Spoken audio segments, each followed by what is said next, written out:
Bonjour et bienvenue dans Milkshaker, le podcast qui agite les idées reçues sur l'allaitement. Je suis Charlotte Bergerot-Palisco, je suis la maman d'un petit garçon de 2 ans que j'ai allaité durant 1 an et je suis la créatrice de ce podcast. Dans la vie, je suis ostéopathe et spécialisée en périnatalité. Je m'occupe des femmes en général, de leur désir de grossesse à leur postpartum, des bébés et des enfants. J'accompagne spécifiquement certaines problématiques d'allaitement en libérant les bébés des tensions qui les empêchent de téter correctement, permettant un allaitement serein pour la mère et l'enfant. Au fil des consultations, je me suis rendu compte que le principal frein à l'allaitement, c'était le manque d'informations, de partage d'expériences et de vécu dans une société où l'allaitement n'est pas une norme. Je vous propose donc d'interroger avec moi des mères et des pères sur leurs expériences, mais aussi de vous informer auprès de professionnels spécialisés en allaitement. Mon objectif est simple, vous informer, vous donner des clés pour faire des choix en conscience, banaliser l'allaitement sous toutes ses formes, vous le rendre plus accessible, plus facile et alimenter ce fameux village dont on a tant besoin pour élever un enfant. Si vous aimez ce podcast et que vous souhaitez le soutenir, c'est très simple. Notez-le, abonnez-vous et mettez un commentaire avec 5 étoiles de préférence en fonction de votre plateforme d'écoute. Mais surtout, partagez-le sur les réseaux sociaux @milkshakerpodcast pour le faire connaître. Vous avez désormais la possibilité de faire un don pour soutenir Milkshaker et par la même occasion soutenir une association. En effet, 50% des dons seront reversés à des associations qui en ont besoin. Ce mois-ci et jusqu'au 1er juillet 2021, Milkshaker commence très simplement par soutenir IJ, une association pour laquelle je suis bénévole en tant qu'ostéopathe, fondée par Catherine Ribus et qui a pour vocation de prodiguer des soins ostéopathiques gratuits pour les femmes et les enfants. J'y tiens tout particulièrement car c'est cette association qui m'a permis de connaître Catherine et c'est par ce biais que nous nous sommes découvertes et lancées dans l'aventure folle de créer en région parisienne un centre de soins pour les femmes et les enfants. Pour plus d'informations et pour faire un don, rendez-vous donc sur mon site internet charlotte-bergerot.fr, rubrique Milkshaker. Et comme il se dit couramment que c'est avec de petits ruisseaux qu'on fait de grandes rivières, je vous précise qu'il n'y a pas de petits dons.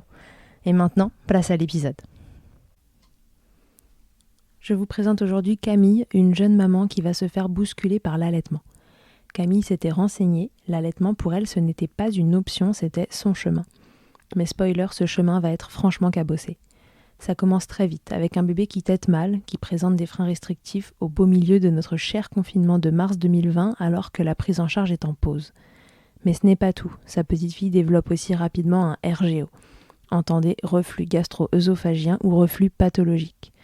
Et comme si cela n'était pas suffisant, ce sera triplé de différentes allergies alimentaires. Camille n'imagine pas une seconde arrêter son allaitement, alors envers et contre toutes ces difficultés, elle s'accroche, elle décide de libérer sa fille de ses freins restrictifs et de changer son régime alimentaire pour que sa petite fille puisse bénéficier de son lait, sans douleur. Au programme, persévérance, soutien et résilience. Bienvenue Camille dans la team des Milkshakers. Belle écoute. Bonjour Camille, bienvenue dans Milkshaker. Bonjour Charlotte, merci beaucoup. Camille, est-ce que tu peux te présenter pour les gens qui nous écoutent, nous dire ce que tu fais dans la vie, de qui es-tu la maman ?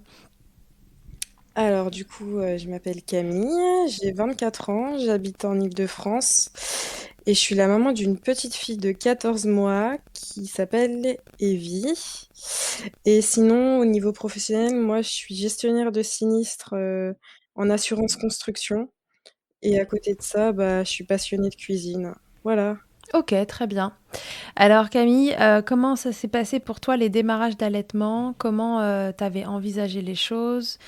Pour toi, est-ce que c'était une évidence ou au contraire, est-ce que tu avais des a priori sur l'allaitement ? Comment t'es arrivée dans ton expérience de maman allaitante ?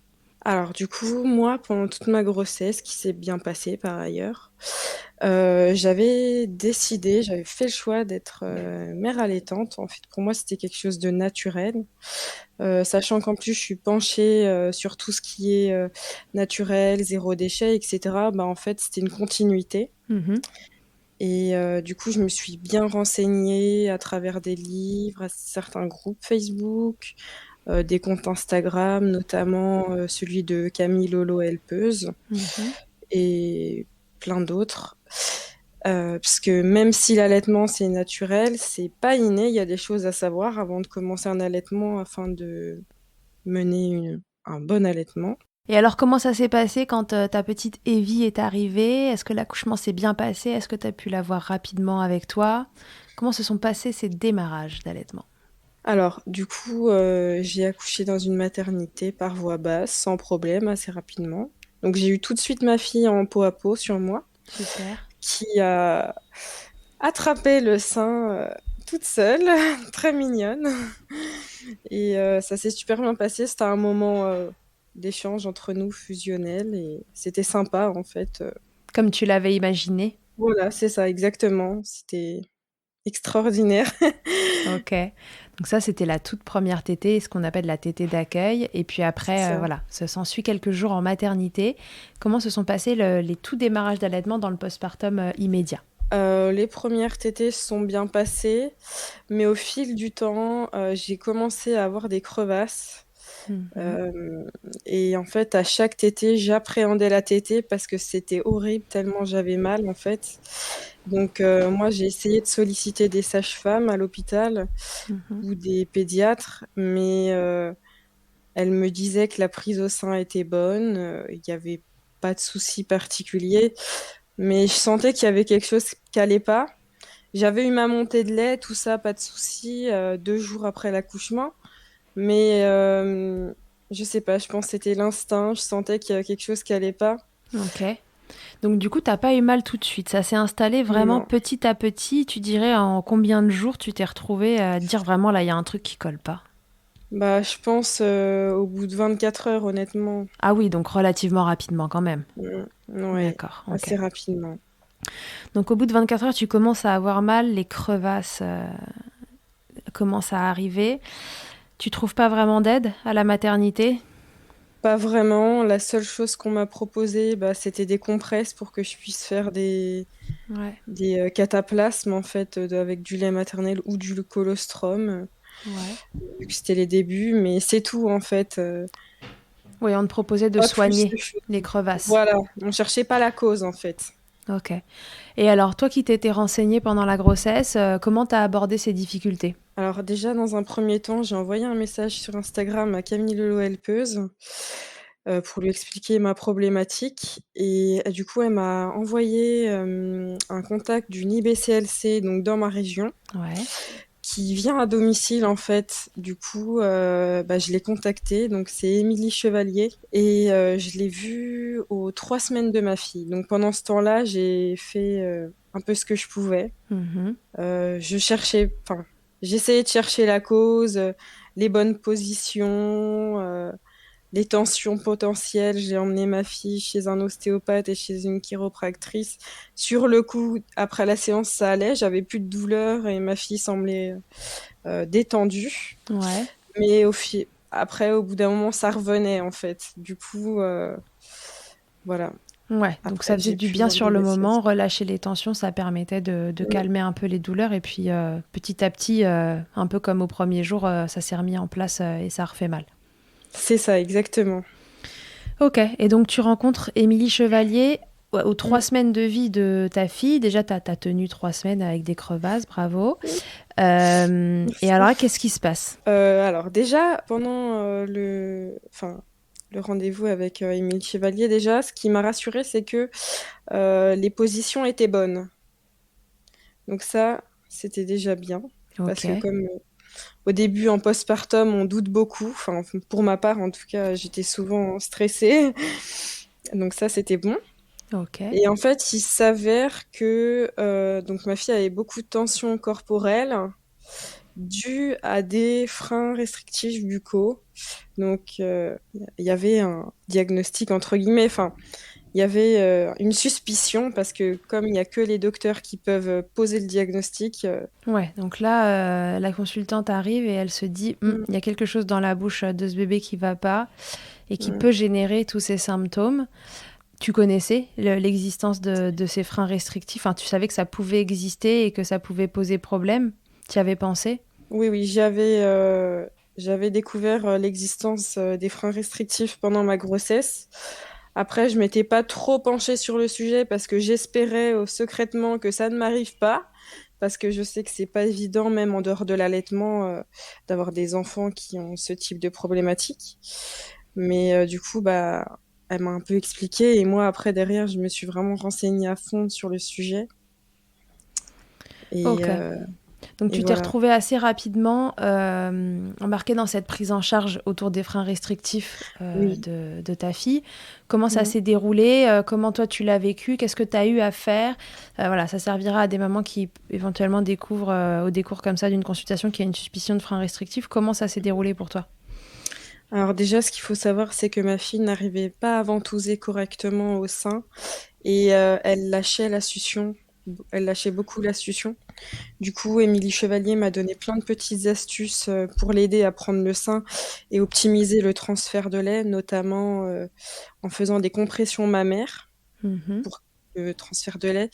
Sinon, je faisais beaucoup la position de la Madone inversée. Ça l'aidait. Elle lâchait pas le sein comme ça. Parce que la position de BN, en fait, à cause de ses tensions, ça lui faisait mal. Du coup, elle arrivait pas à téter comme ça. Du coup, alors dans un premier temps, donc on est allé voir une chiropractrice formée aux freins restrictifs que l'IBCLC m'avait donné. Mhm. Qui a permis de détendre pas mal de tensions et qui nous a montré tous les exercices à faire pour détendre celle-ci. Ok, super. Qui a également confirmé, pareil, une suspicion de frein restrictif. Donc là, on était sûr vraiment que on était sur cette problématique. Ok. Et alors, ça a pris combien de temps pour pouvoir sectionner ceux ou ces freins qui étaient restrictifs? Combien de temps de préparation? À quel moment tu as pu sectionner? Et puis, est-ce que tu en as vu les bienfaits? Alors, faut savoir que moi, j'ai accouché l'année dernière en février 2020. Donc, le Aïe. mois suivant, on était en confinement Ouais. total. Donc, on a pu faire sectionner ses freins euh, à ces 3 mois. Donc, moi, pendant 3 mois, j'ai souffert corps et âme de ces freins. Aïe, aïe, aïe. Voilà. Mais comme j'étais tellement déterminée, je me disais, je m'en fiche, j'ai qu'à souffrir, mais je veux un allaitement exclusif. Je veux pas passer au lait artificiel. Mhm. Et parce que j'étais convaincue, enfin je le suis toujours d'ailleurs, de tous les bienfaits sur, sur les enfants, à tous les niveaux, que ça soit au niveau affectif, nutritionnel. Voilà, et en plus, pendant cette période-là, avant la section des freins, j'ai eu une candidose mammaire. Parce qu'en fait, comme j'avais tellement mal au téton, en fait, parce que vu qu'elle attrapait que les tétons, bah en fait, j'avais mis des coquillages d'allaitement et en fait, à force d'avoir de l'humidité au niveau des tétons, ça a fait des champignons. Et voilà. Ah ouais, tu t'es fait la totale. C'est vrai que quand les bébés ont une mauvaise succion, qu'ils abîment, enfin c'est quand même le terrain fertile quand ça Oui. reste abîmé comme ça pendant longtemps pour qu'il y ait une petite infection en plus qui vienne se loger et ça a été ton cas. Mm. Ok, donc du coup, tu as pu suivre de ça de loin, j'imagine, avec ton IBCLC en attendant que Mm. tout réouvre et que tu puisses... Parce qu'en plus, tu n'avais pas non plus l'option aller voir le chiro ou l'ostéo parce que là, tout le monde était Mm. en confinement, c'est ça? Fermé, ouais, c'est ça, ouais. Du coup, j'ai dû attendre que tout ça réouvre, bah, pour faire une prise en charge. Ouais, donc tu Du t'es coup, accroché. je me suis accrochée, c'est le mot. Et alors, une fois que tout réouvre, comment ça se passe? À quel moment tu peux avoir rendez-vous pour sectionner ces freins?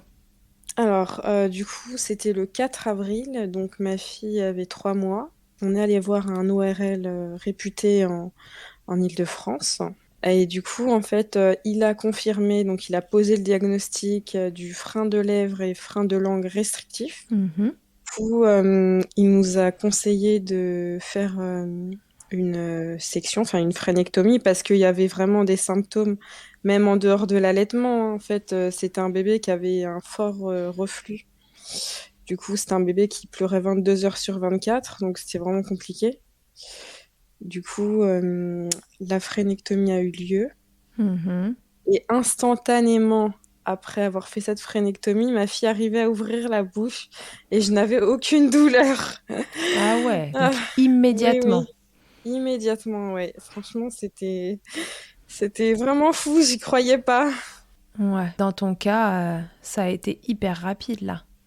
Après, c'était juste après la phrénectomie. Mais il y avait quand même des petites douleurs qui ont persisté le temps de faire la rééducation. D'accord. Mais ça avait rien à voir avec la douleur que j'avais avant, en fait. C'était possible d'allaiter, c'était devenu supportable et Mm. tu faisais plus ça en serrant les dents. Ah non, non, non, c'était bien. Ok, bon alors super. Donc du coup là on se dit qu'on commence à sortir la tête de l'eau. Bébé ouvre la bouche, ce qui est déjà pas mal pour venir Mm. téter. Et tète à peu près correctement. Il y a encore quelques douleurs qui s'estompent petit à petit avec la rééducation. Ça n'a pas été trop dur à faire la rééducation, ça a été pour toi? Alors, ça a été un peu difficile. C'était surtout la nuit quand fallait se réveiller et faire des petits exercices. Déjà, quand on est maman, les premiers mois, enfin, voire pendant plusieurs années, on a du mal à dormir. Alors, Ouais. si en plus faut faire des exercices, Ouais, surtout quand ton c'est un bébé il pleure peu... 22 heures sur 24. Est-ce que ça s'est calmé aussi? Alors, ça a permis de faire diminuer le reflux, mais il a persisté. Bah, je dirais pourquoi après. Ouais. Il y avait d'autres problématiques en fait sous-jacentes, mais ça a aidé honnêtement parce que avant sa langue ne bougeait jamais. Mhm. Elle était toujours au niveau du plancher buccal Ouais. et suite à la phrénectomie et les exercices, bah sa langue bouge, se colle au palais, etc. Ok, super. Alors qu'est-ce qui s'est passé d'autre? Qu'est-ce qui a continué de mettre à mal ton allaitement? Alors déjà, faut savoir que ma fille avait beaucoup de selles glaireuses. Elle avait tout le temps mal au ventre, surtout après avoir tété. Elle hurlait, on entendait donc le reflux interne et externe, donc il y avait beaucoup de vomi. Ouais. Et en fait, on sait que dans les premiers mois, les enfants ont des petites régurgitations, mais là, c'était tout le temps et à un moment, en fait, à ses 4 mois, elle a refusé de s'alimenter, en fait. Ah ouais. Donc on s'est dit, ça sent pas bon là. Du coup, on a Parce qu'elle décidé avait de... trop mal? Oui, en fait, c'est ça. Elle avait aussi fait une association au sein à la douleur, en fait. S'alimenter, pour elle, c'était devenu une douleur. Aïe, aïe, aïe. Mm. Elle avait été traitée pour son reflux jusque-là ou pas? Alors, juste avec du Gaviscon, donc c'était juste pour apaiser, quoi. Du coup, on a vu un pédiatre vers chez nous. Il nous a dit que ça pouvait être un reflux gastro-œsophagien. Et donc, Ouais. elle a eu de l'inexium. Enfin, je sais pas si on a le droit de dire le médicament, Si, mais en tout cas, si. elle a eu quelque chose pour apaiser tout ça. Ouais. L'inexium est un médicament qui permet d'agir pour que l'estomac produise moins d'acidité ou pas d'acidité et que du coup ça arrête de remonter, enfin que ce qui remonte au moins n'irrite pas plus l'œsophage.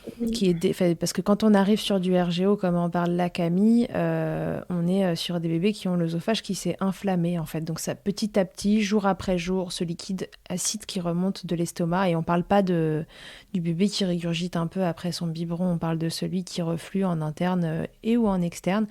Mais c'est tout le temps et à force, voilà. Jour après jour, ça vient irriter l'œsophage qui un beau jour dit, voilà, fini. Moi, je veux plus rien ici parce que j'ai trop mal. Et dans ton cas, ça a été la sanction, elle a arrêté de manger, quoi. Exactement, mais totalement. En fait, ça s'est fait progressivement, puis plus du tout, en fait. D'accord, Du coup, bah, moi, j'ai dû tirer mon lait et on lui donnait, en fait, avec une seringue. d'accord. Parce qu'elle voulait pas du tout le sein, sauf la nuit quand elle se réveillait en tétant, parce que c'est un réflexe un peu physiologique. Mais c'était juste hein, quand même. Ouais, donc du coup, pipette et lait, tout doucement. Ouais. Pendant combien de temps ça dure, ça? 2 mois, 2 longs mois, c'était très difficile 2 mois de pipette. moralement. Moralement et physiquement, c'était très très dur. Donc toi, tu tirais ton lait, t'entretenais ta lactation et tu donnais ton Ouais. lait à la pipette. Waouh. Ouais, et j'ai essayé aussi faire du pot à pot, des lunes de miel pour qu'elle puisse bah, en fait oublier cette Ouais. enfin elle avait fait un comment dire enfin oublier la douleur Ouais, qu'elle avait ressenti quand elle était au voilà. sein. Oui, voilà, c'est ça. Et j'étais en contact presque tous les jours avec l'IBCLC qui me donnait plein de petites astuces, de conseils et qui étaient un soutien moral en fait. J'avais ma famille aussi, mais en fait, dans ma famille, personne n'a allaité. Donc en fait, Ouais. j'étais un peu seule, on va dire. Ouais. Et du Et ton coup, conjoint dans tout ça, comment il le vivait? alors lui, vraiment, c'était. Enfin, il s'allait toujours, c'est un soutien, vraiment un gros soutien. Ouais. Franchement, il y a des moments où je me suis dit, mais je vais jamais pouvoir la remettre au sein, je vais devoir passer en tir-allaitement exclusif, mais pour toujours, et je voulais pas ça. Et lui, à chaque fois, il me disait, mais non, tu vas voir, ça, tu vas y arriver, je t'aiderai, je ferai tout ce que tu veux, enfin, je serai là pour toi, toujours. Ouais, faut dire qu'au bout de 2 mois, c'est vrai qu'il y avait moyen de se décourager parce que quand un bébé s'est pas remis au sein pendant 2 mois, on se demande à quel moment il va le faire. Mm. Comment ça s'est décanté tout ça? Est-ce que l'inexium lui a fait du bien rapidement? Est-ce qu'elle a eu d'autres traitements? Qu'est-ce que vous avez fait pour endiguer ce reflux? Qu'est-ce qui se passait? Vous avez su? Alors, du coup, après avoir vu ce pédiatre, bon, on a donné le traitement, ça allait mieux. Il y avait moins de pleurs. Elle semblait plus apaisée, mais bon, ça persistait quand même. Même si c'était moins douloureux, il y avait beaucoup de régurgitation et son poids a stagné. Donc, D'accord. même si elle recevait du lait, le poids stagnait. Donc, il y avait quelque chose qui allait pas. Donc, on a décidé de consulter un allergologue pédiatrique et on a réalisé en fait des tests sur la peau et des prises de sang qui ont révélé de multiples allergies, qui pourraient être l'explication de ce reflux persistant, ces Eh ouais. problèmes de poids. Mm, mm, mm. Et du coup, j'ai dû faire des évictions parce que même s'il existe des laits artificiels pour les polyallergiques, pour moi, c'était hors de question. Je voulais vraiment continuer à lui donner mon lait. Et en plus, dans le cas d'allergie, je pense que c'est ce qui est le plus adapté Ouais, donc c'est pour toi ma du coup part. qui a fait les évictions pour que dans le lait de ta fille, on ne retrouve aucune trace de tout ce à quoi elle est Voilà. allergique. Alors elle est allergique à quoi du coup? Ça ressemble à quoi tes repas? Alors, alors donc elle est Je bois de allergique l'eau. déjà. Voilà. Elle est allergique du coup aux protéines de lait de vache Mhm. et à tous les croisés, donc soja, protéines bovines, et voilà, lait de chèvre, etc. Au maïs, attends, parce qu'il y en a plusieurs. Euh, Elle était allergique au gluten, c'est plus le cas maintenant. Alors il y a l'avoine aussi. Ouais, pas mal de trucs. Comment t'as fait toi pour enlever tout ça de ton alimentation? Est-ce que ça a été facile pour toi? Alors ça n'a pas été facile, mais du coup j'ai été accompagnée de l'allergologue qui avait l'habitude Super. de rencontrer des mamans allaitantes dans cette problématique. Moi, étant donné que je suis passionnée de cuisine, donc ça n'a pas trop changé vu que je fais presque tout moi maison. D'accord. Mais le problème des protéines de lait de vache, c'est qu'il y en a dans tout, presque. Enfin, en tout cas, dans tout ce qui est industriel ou Ouais. même dans les gâteaux, Ouais, ouais, ça dans plein de implique de tout choses. faire seul, quoi. Hmm. Donc, j'ai acheté des livres de recettes, j'ai regardé des vidéos sur YouTube, je me suis inscrite sur des groupes. Il y a un groupe Facebook que je recommande, c'est Les mamans qui ont faim APLV. Ça, c'est top, il y a plein de recettes et on s'entraide pas mal entre nous. Ok. Et du coup, en fait, souvent, je fais des menus à l'avance et du coup, comme ça, je sais ce que je dois acheter et ce que je prépare. Mais en fait, finalement, on mange bien, hein. Juste, par exemple, pour cuire les repas, on utilise de l'huile et pas du beurre. Ouais, On ouais, c'est mange, des petits ajustements à faire voilà. comme ça. Au début, ça bouleverse un peu les habitudes et après, une fois qu'on est habitué, en effet, si on a l'habitude de cuisiner soi-même, Mm, c'est plus facile que si on avait l'habitude de manger du tout oui. fait. Mm. Par contre, ce qui est embêtant, c'est quand on va chez des gens, Ouais, parfois on est obligé de ramener nos repas ou alors on est obligé de communiquer sur les allergies et de faire en fonction de ça. Mais ouais. c'est pas toujours évident. En fait, parfois on a l'impression d'imposer en fait son régime alimentaire aux personnes et c'est Ouais. pas évident en fait. Voilà, pour le coup, outre des idéologies et des choses comme ça, Mm, là, c'est une question de santé et ta fille, oui. ta fille se pouvait pas bien se nourrir si elle mangeait tout ça. Mm, mm. Elle a été... Alors là, on est 2 mois après, Oui. après qu'elle ait arrêté de manger. Toi, tu Mm. commences ton éviction. Vous continuez encore combien de temps ces histoires de pipettes et à quel moment elle se remet au sein?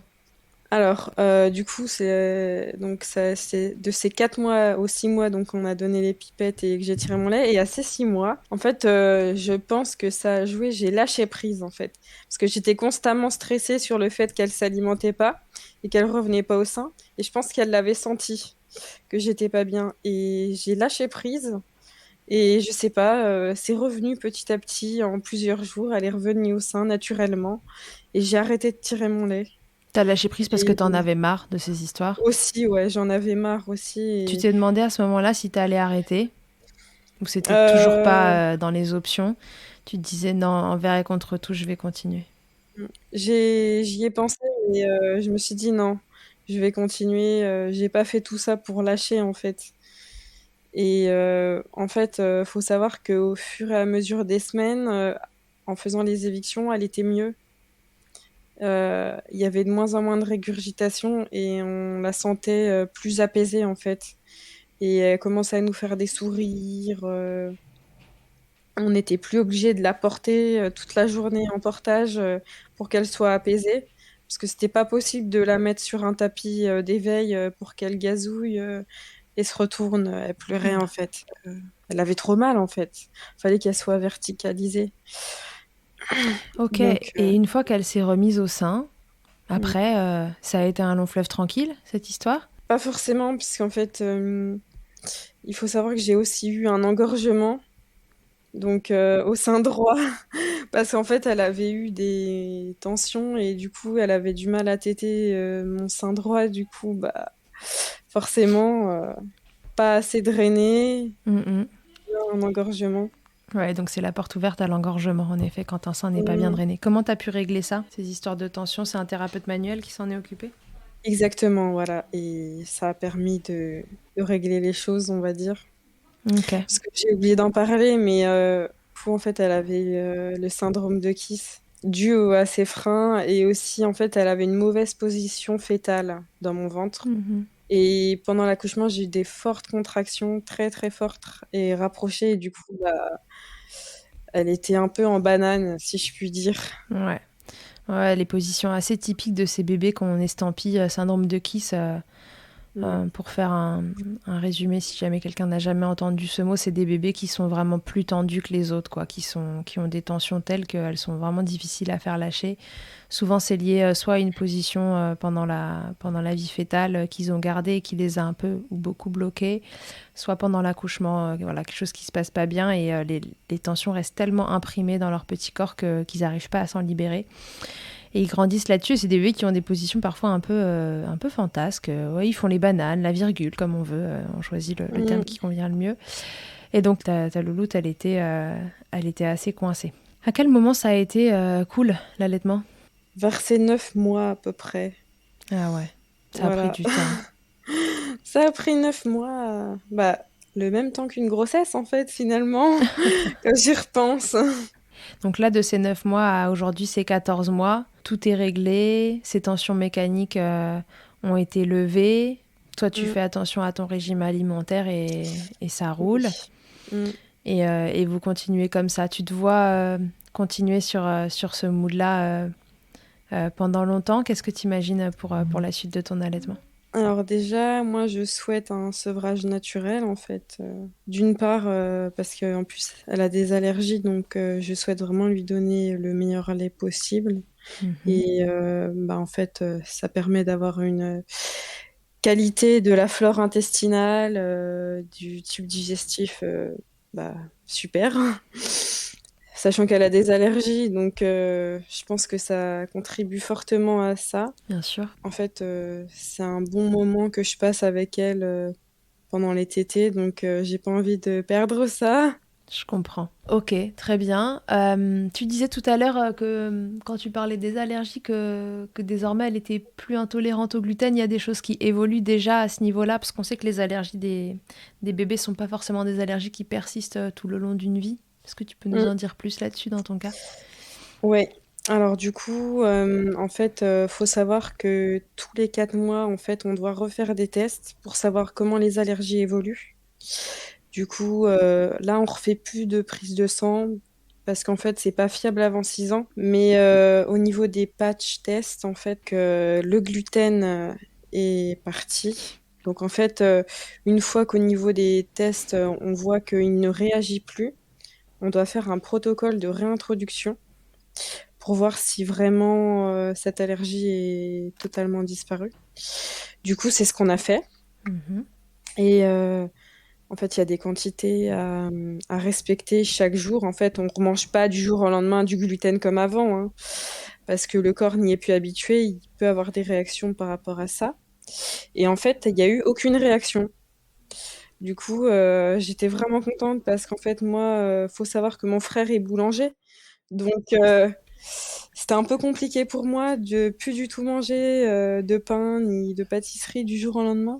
C'est bon, hein, les pains sans gluten, etc. Mais c'est différent en fait. C'est plus compact. Ouais, c'est différent. Ouais, Moi, ouais. j'ai pas trop adhéré en tout cas. Sœur de boulanger, t'as pas trop adhéré quand même au sans gluten. Non. Et en plus, les recettes, c'est assez long, c'est compliqué. J'en ai raté plein. Non, c'était pas ça quoi. Ok, très bien. Bon, donc du coup, voilà, c'était que ça ressemble quand même un peu au Mm. parcours du combattant, ton histoire là, pour Ouais, allaiter. en plus, j'ai découvert par la suite que moi-même, j'avais des allergies, en fait, mais que Ah, je le savais pas. En reparlant avec mes parents, il y a eu des symptômes qui ont été évoqués plus jeunes. Et mhm. même moi, actuellement, bah, j'ai parfois des troubles digestifs. Après avoir commencé les élections, je me suis sentie mieux. Ah, J'ai compris certaines choses sur moi. Et du coup, en fait, du côté de ma mère, il y a énormément d'allergies. Donc, je pense que, bah, en fait, c'est pas pour rien, voilà, c'est tout pas ça. pour rien. Bon, bah du coup, Et t'auras découvert des choses sur toi aussi pour ta santé, c'est pas si mm, mal. aux évictions alimentaires, j'ai perdu 14 kilos. Wow! Ouais. Ah ouais, donc c'était vraiment un truc qui allait pas pour toi. Ton corps, il réagissait mal à tous ces trucs que tu Ouais. mangeais et qui t'allaient pas. Comment t'as fait côté travail? On n'en a pas parlé parce que Oui. dans cette histoire, est-ce que toi, t'as dû reprendre le travail? Oui, non. Est-ce que du coup, t'étais à la maison et que c'était facile, entre guillemets, ou alors est-ce que non, en plus, c'est rajouter la problématique de reprendre le travail?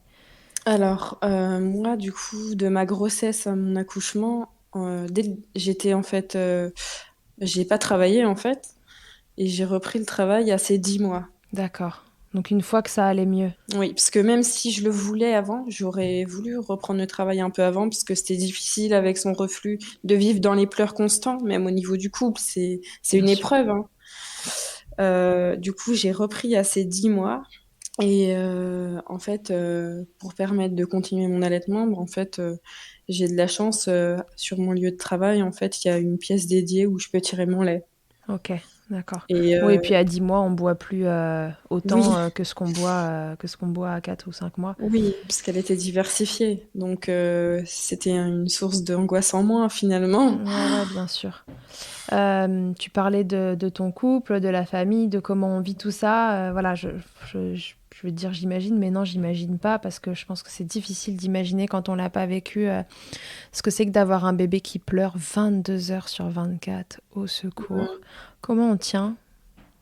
Franchement, j'ai beaucoup pleuré, je te cache pas. C'était dur physiquement et moralement parce qu'en fait, dès qu'elle se réveillait, elle pleurait non-stop. En fait, j'arrivais pas à profiter d'elle. En fait, j'ai profité d'elle, je crois, ben, à ses 6, 7, 8 mois, quoi. Mais bah, ce qui tient déjà, c'est le soutien de sa famille. Moi, je sais que parfois ma mère venait ou ma belle-mère à domicile et elle s'occupait de la petite pendant que moi je me reposais, que je faisais d'autres choses. Mhm. Euh, Elle me faisait à manger, elle faisait la vaisselle, le ménage, tout ça, c'est hyper important. Même si on n'a pas un enfant qui a des soucis, je pense que c'est sympa, les premiers mois en tout cas. Ouais, tout à fait. Bah, mon conjoint, bah, c'est celui avec qui je suis tout le temps, donc forcément, si on est soutenu, ça aide. Il m'a jamais dit à aucun moment on va passer au biberon ou quoi que ce soit, hein. Ouais, Ou même ouais. on va tout changer, non. Il a toujours été dans mon sens, même par rapport aux freins, etc.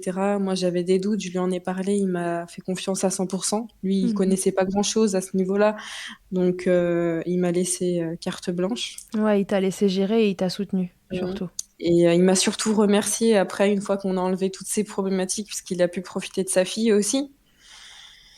Et puis après, il y avait aussi entre mamans sur les réseaux sociaux, on s'est pas mal soutenus. Notamment, j'ai une amie qui est assez présente sur les réseaux et qui est maman allaitante aussi. C'est The Zèbre sur Instagram. Mhm. Et on a beaucoup échangé tous les jours. Ok. Voilà. Ouais, du soutien, du soutien, du Mm, soutien, quoi, pour passer heure par heure, mm, jour après jour, mm. les étapes. C'est Ok. ça. Ça a changé quoi, Camille, cette expérience d'allaitement pour toi? Alors, honnêtement, ça a changé beaucoup de choses. Premièrement, sur ma vision des choses dans la vie de tous les jours, je me suis encore plus rapprochée de tout ce qui était naturel, physiologique. Mm.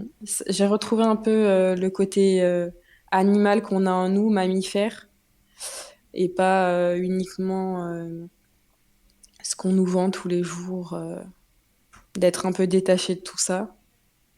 Ouais. J'étais quelqu'un qui avait un gros problème de confiance en moi.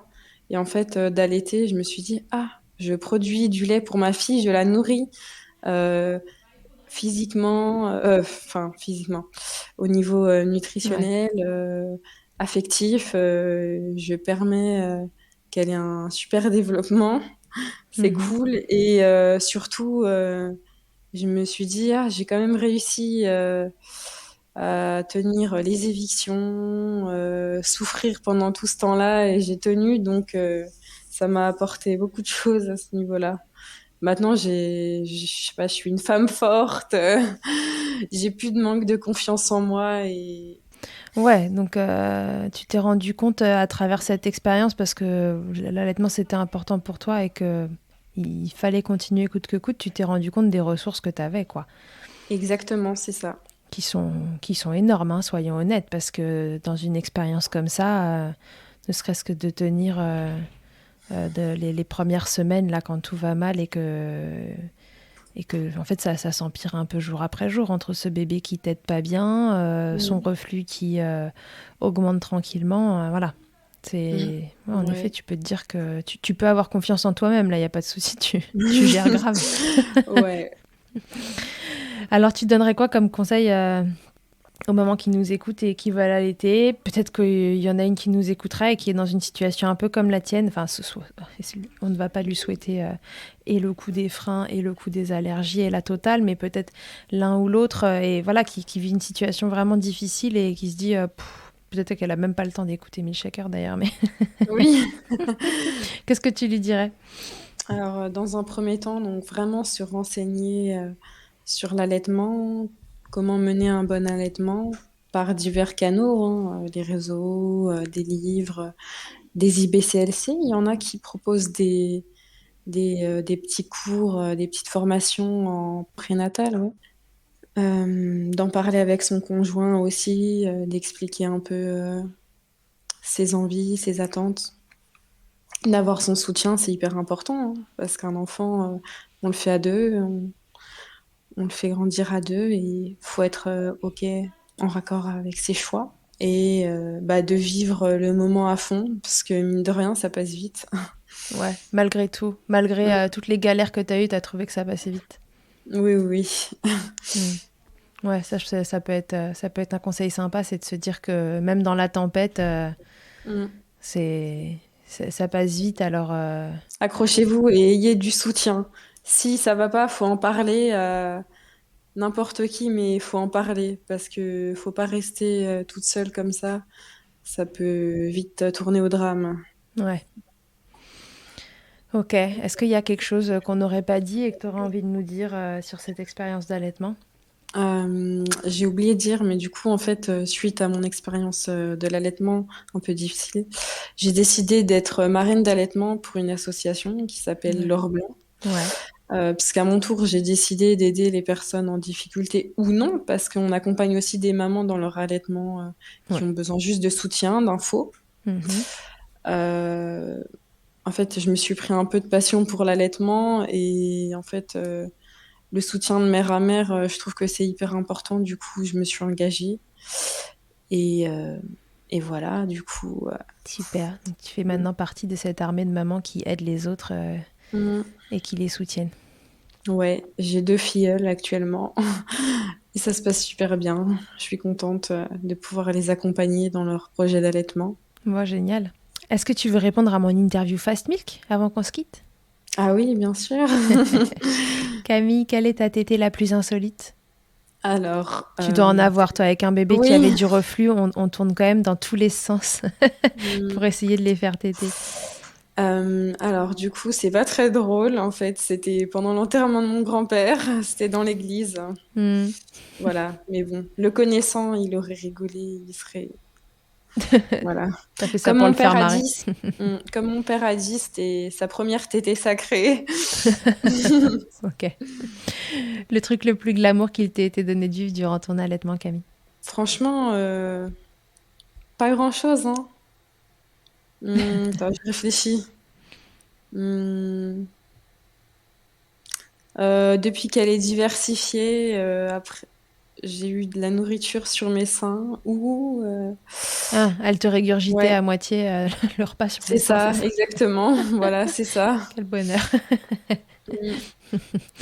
Ta position préférée dans le Kama Sutra de l'allaitement, c'est quoi? Alors moi, c'est la position, maintenant que je peux la faire, c'est la position BN. Je trouve ça hyper sympa, Ouais. maintenant qu'elle aime bien. Donc bébé au-dessus de toi, On se déposé fait un gros sur toi. câlin comme ça. Et si en un mot, Camille, tu pouvais me résumer ton allaitement, quel mot ce serait? Don de soi. Ouais. Voilà, dans ton cas, Oui. c'est vrai que ça y ressemble et on dit souvent, enfin, moi je dis souvent aux mamans en consultation quand elles sont dans le dur, un peu au démarrage, que c'est vrai que le démarrage, il y a un côté don de soi hein, dans Mm, l'allaitement, parce que c'est très prenant. Mais mm. en général, ça dure pas non plus éternellement. Là, dans ton cas, Non. c'est vrai que ça aura été un don de soi un peu sur le long cours. Bravo de t'être accroché comme ça, hein. Merci beaucoup.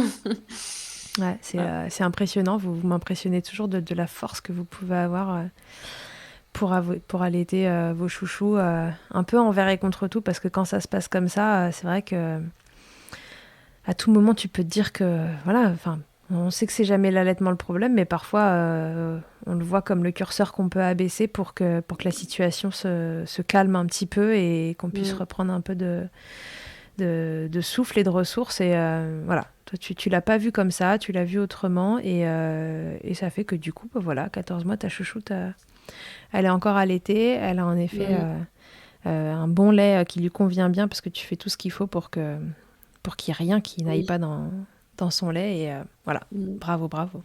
Merci. Bon, bah voilà, si il y a quelque chose à suivre, Camille, sur ton compte, tu nous racontes tes recettes et tes machins ou Oui, j'ai un compte donc sur Instagram où bah, je parle de mon expérience de maman, de recettes aussi. Ouais. C'est maman qui s'y colle sur Instagram. Donc, si vous êtes en éviction de tout Oui. et que vous savez plus quoi manger, vous trouverez peut-être deux, trois idées de recettes Mm. sur le compte de Camille. Et puis, je vous remettrai le nom du groupe Facebook des mamans qui ont faim. C'est ça, Oui, c'est ça. APLV. Ce nom de compte est trop Mm. rigolo. Ok. Est-ce qu'il y a autre chose que tu voulais nous dire, Camille? Bah, juste pour vous dire, même si c'est difficile, personnellement, c'est une super expérience que je vis et que je vais vivre. Euh, Franchement, chaque jour, je suis super contente d'allaiter ma fille. C'est une fusion super géniale qu'on a entre nous, en fait. Et je pense que le jour où ça va s'arrêter, je vais être triste. Mais honnêtement, je regrette pas du tout. Et je pense que si j'ai d'autres enfants, ça sera pareil. Voilà. Tu recommencerais? Si c'était à refaire tout ça, tu recommences tout pareil? Ouais, je recommence tout pareil. Mais par contre, là, je suis pas prête de me retourner à faire un deuxième enfant parce que ça m'a un peu traumatisée, en fait. Ces premiers mois difficiles avec un enfant qui n'est pas bien, en fait. Mais sinon, oui, ça recommence. Et là, je suis forgée, là, ça y est. Et j'ai une bonne équipe derrière moi. J'ai de la chance d'avoir toujours eu du soutien. J'ai jamais eu de critique là-dessus, bon, sauf parfois de la part de certains professionnels, mais bon, ça m'atteignait pas vu que j'étais bien accompagnée à côté. Ouais, t'avais ta team qui te soutenait à fond et c'était plus important que le Exactement. reste. C'est ça, c'est ça. Ouais, bon bah Mmh. écoute, super Camille, et ben prends ton temps, retrouve les Merci. ressources, reposez-vous bien après ces premiers mois de vie si compliqués. Bravo d'avoir tenu, tout court d'ailleurs, même hors allaitement. Voilà, c'est un combat, ces bébés qui vont pas bien au démarrage, ça, c'est des postpartum. Voilà, on sait que le postpartum c'est déjà un moment délicat, alors quand en plus on a un bébé qui va mal, ça tourne franchement parfois à l'enfer. Et voilà, t'en es sortie la tête haute. Bon, tu recommencerais pas demain, mais Non. si jamais un jour tu recommences, tu reviendras nous raconter. Oui, avec plaisir. Ok, merci beaucoup Camille. Je te dis à très bientôt, et à tous et à toutes, à très bientôt dans Milkshaker. Que ce soit votre première écoute ou que Milkshaker vous accompagne régulièrement, merci beaucoup d'avoir écouté cet épisode.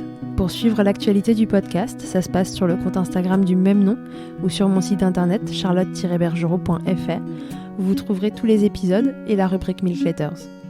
On se quitte encore et toujours avec Emma, la voix officielle de Milkshaker, et son titre I'll Be There, qu'on ne présente plus. Je vous dis à très vite pour un nouvel épisode. D'ici là, n'oubliez pas, prenez soin de vous, milkshakez autant que vous le voudrez et bousculons ensemble les idées reçues sur l'allaitement maternel. I hate to see you down. Can't stand to know you're hurt. When you say it's getting loud, the voices in your heart. And you know I get it, so let it all out. Keep your head up, your masterpiece, and I'll swear that I'll be there by your side. A text away, you know you can find me. It just takes a whisper and I'll be there to listen. I got you, I'll fight with you, 'cause I love you. I'll be there, I'll be there. Oh, I'll be there, I'll be there. I know I'm not perfect. Sometimes I look myself, but I hope you know I care. You can meet me anywhere. And you know I get it, so let it all out. If anyone comes at you, then I'll swear that I'll be there by your side. A text away, you know you can find me. It just takes a whisper and I'll be there to listen. I got you, I'll fight with you, 'cause I love you. I'll be there, I'll be there. Oh, I'll be there, I'll be there. Just me every time I have you back, and I know that you do the exact same for me. Side by side, don't even need to talk. You know I get it, so let it all out. Keep your head up, your masterpiece, and I'll swear that I'll be there by your side. A text away, you know you can find me. It just takes a whisper and I'll be there to listen. I got you, I'll fight with you, 'cause I love you. I'll be there, I'll be there. So I'll be there, I'll be there